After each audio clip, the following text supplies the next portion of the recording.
दोस्तों Indian railway finance corporation limited यानी IRFC ने अपने क्वार्टर 4 के रिजल्ट को डिक्लेयर कर दिया है। साथ में कंपनी ने डिविडेंड का ऐलान भी कर दिया है।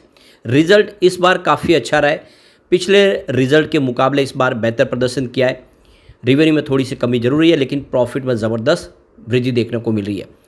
अब यहाँ पे इस रिजल्ट के बाद क्या आईआरएफसी में इन्वेस्टमेंट की संभावना बन रही है, तो उसको समझने की कोशिश करेंगे। कंपनी की लायबिलिटीज़ कितनी रही है, खर्च कितना हुआ है और कंपनी ने इस बार क्या क्या अचीवमेंट किया है, वो सारी जानकारी इस वीडियो के माध्यम से हम डिस्कस करने वाले। सबसे जो बड़ी बात है कि पिछले दिनों आरवीएनएल का रिजल्ट भी काफ़ी बेहतर रहा था, यानी रेलवे के शेयर अब काफ़ी कमाल करने लगे। जो 5-10 साल पहले रेलवे की कंपनियां देखें तो काफ़ी लॉस में भी थी, बिजनेस भी सारे लॉस में थे, अब वो सारी प्रॉफिट मेकिंग बन गई है। और एक बड़ा अचीवमेंट दिख रहा है इस समय, पीएसयू स्टॉक जो काफ़ी अच्छा कर रहे हैं, कंपनियां सारी प्रॉफिट में आ चुकी है। क्या ऐसे में इन समय हमें आईआरएफसी में निवेश करना चाहिए, समझने की कोशिश करेंगे इस वीडियो के माध्यम से। लेकिन फ्रेंड, उससे पहले अगर आप पहली बार हमारे चैनल पे आए तो चैनल को सब्सक्राइब कर दीजिए, एक बेल आइकॉन दबा दीजिए ताकि जब भी नया वीडियो बने पहला नोटिफिकेशन आपको मिले। वीडियो पसंद आए तो लाइक से जरूर कीजिए। चलो फ्रेंड्स, वीडियो स्टार्ट करते हैं। मैं हूँ आपका दोस्त एस बी दवे और हमारे अपने चैनल ऑनलाइन कमाई में आपका बहुत बहुत स्वागत है। तो सबसे पहले सैटरडे के कारोबार की बात करें तो क्लोजिंग 173 के आसपास हुई है। 10% की तेज़ी देखने को मिल रही है पिछले 2 ट्रेडिंग सेशन में, यानी फ्राइडे और सैटरडे को।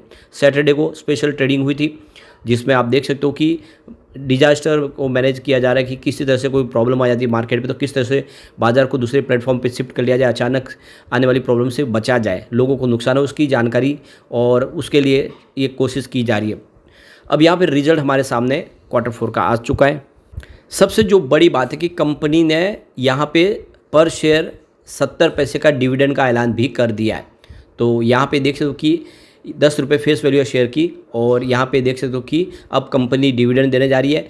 अब जो एजीएम होगी उसमें शेयर होल्डर की पहले मंजूरी ली जाएगी। शेयर होल्डर की रजामंदी मिलने के बाद ये डिविडेंड आपको जैसे रिकॉर्ड डेट फिक्स होगी उसके 30 दिन के अंदर अंदर आपके अकाउंट में आ जाएगा। तो पहले एजीएम होगी, उस एजीएम के दौरान इसका फैसला लिया जाएगा।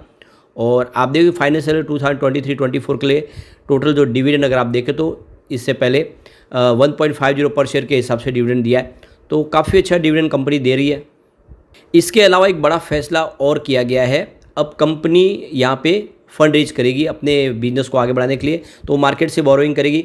फाइनेंशियल 2023-24-25 के लिए करीब 50,000 करोड़ तक की यहाँ पे इंटरनेशनल मार्केट या फिर डोमेस्टिक मार्केट जहाँ से भी हो उसके हिसाब से यहाँ पे फंड रेज किया जाएगा, क्योंकि बहुत सारे रेलवे के प्रोजेक्ट जो कंप्लीट होंगे और उसके लिए फंड की जरूरत पड़ेगी। तो कंपनी ने अब इसके लिए फैसला कर लिया है कि वो यहाँ पे बॉन्ड्स के माध्यम से हो या फिर दूसरे पब्लिक इशू बेसिस पे हो, किसी तरह से फंड रेजिंग की जाएगी। हो सकता है कि टैक्स फ्री बॉन्ड्स हो या फिर दूसरे और किसी तरीके से यहाँ पे अब कंपनी फंड रेज करने जा रही है। और इसकी जो मंजूरी भी है अपने शेयर होल्डर के पास से ली जाएगी जो एजीएम होगी उसके दौरान। तो ये जो 3 बड़े प्रस्ताव है जो इस समय रिजल्ट के साथ में पास किए गए। अब चलते हैं हम रिजल्ट की तरफ। तो सबसे पहले कंपनी के इनकम की बात कर ले तो ये जो सारे आंकड़े हैं मिलियन में है, इसको हम करोड़ में आगे देखेंगे। तो यहाँ पे देख सकते हो कि टोटल कंपनी का रिवेन्यू फ्रॉम ऑपरेशंस देखें तो यहाँ पे आपको इस बार 6,473 करोड़ के आसपास दिखाई देगा, और पिछले क्वार्टर में ये 6,736 करोड़ के आसपास था, और पिछले साल सेम क्वार्टर में देखें तो 6,199 करोड़ के आसपास था। तो टोटल रिवेन्यू फ्रॉम ऑपरेशन में आप देखें तो यहाँ पे ईयर ऑन बेसिस पे तो वृद्धि हुई है, लेकिन क्वार्टर ऑन क्वार्टर बेसिस पे थोड़ी सी आपको यहाँ पे कमी होती हुई दिखाई देगी।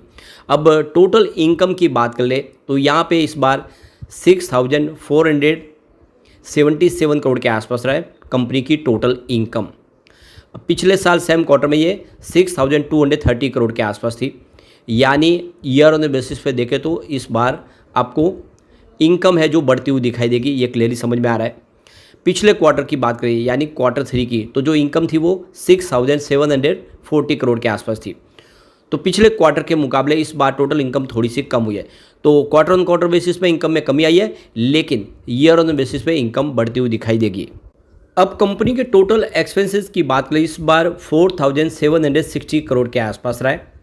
पिछले क्वार्टर में खर्च 5,141 करोड़ के आसपास था, और पिछले साल सेम क्वार्टर में 4,945 करोड़ के आसपास था। तो यहाँ पे देख सकते हो कि खर्च में इस बार कमी आई है, चाहे आप क्वार्टर ऑन क्वार्टर बेसिस पे देख ले या ईयर ऑन बेसिस पे देख ले, तो इस बार कंपनी ने खर्च में कमी बताई है।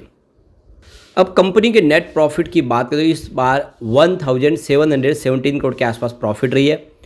पिछले क्वार्टर में ये 1598 करोड़ के आसपास थी।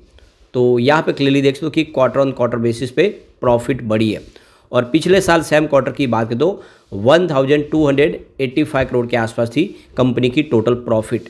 तो ईयर ऑन बेसिस पे भी प्रॉफिट बढ़ी है, यानी इस बार कंपनी ने कमाल किया है, प्रॉफिट बढ़ा है बिल्कुल, चाहे क्वार्टर ऑन क्वार्टर बेसिस पे देख ले या ईयर ऑन बेसिस पे देख ले। तो इस बार काफ़ी बेहतर रिजल्ट रहा है। पिछले कुछ रिजल्ट जो कमज़ोर थे इस बार वो सारी भरपाई हो गई है इस स्टॉक के अंदर।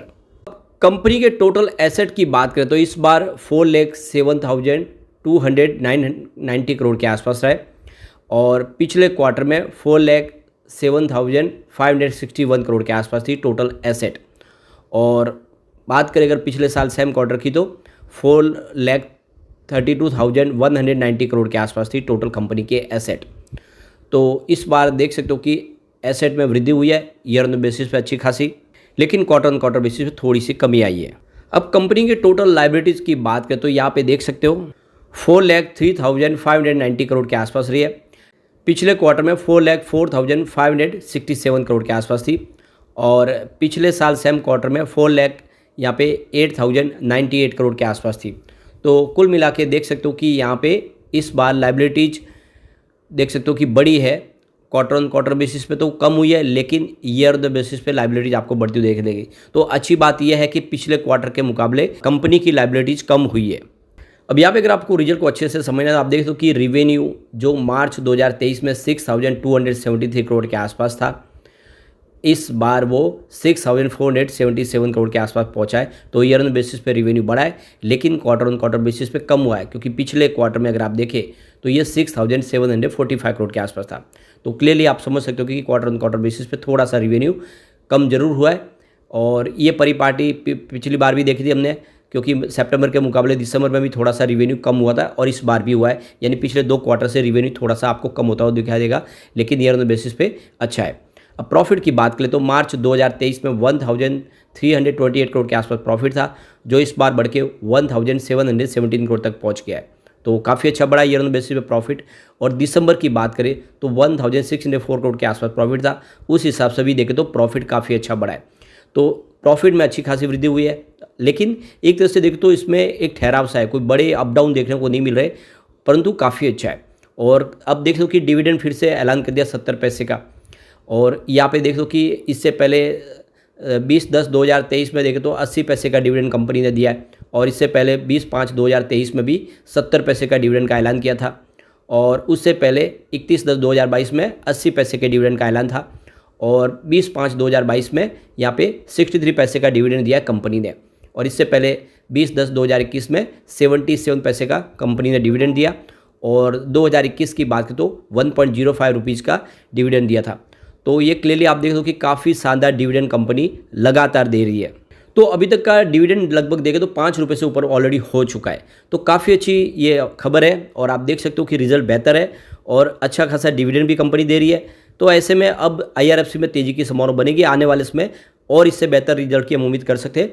तो IRFC में लॉन्ग टर्म का नजरिया लेके निवेश का ये सही मौका बनता है। लेकिन फ्रेंड, कोई भी इन्वेस्टमेंट करने से पहले अपने फाइनेंशियल एडवाइजर्स बड़े ले ले या अपना खुद का रिसर्च करें, क्योंकि मैंने वीडियो आपके एजुकेशनल पर्पज़ के लिए ही बनाया। वीडियो पसंद आए तो लाइक से जरूर कीजिए और चैनल को सब्सक्राइब कर दीजिए। Thank you friends.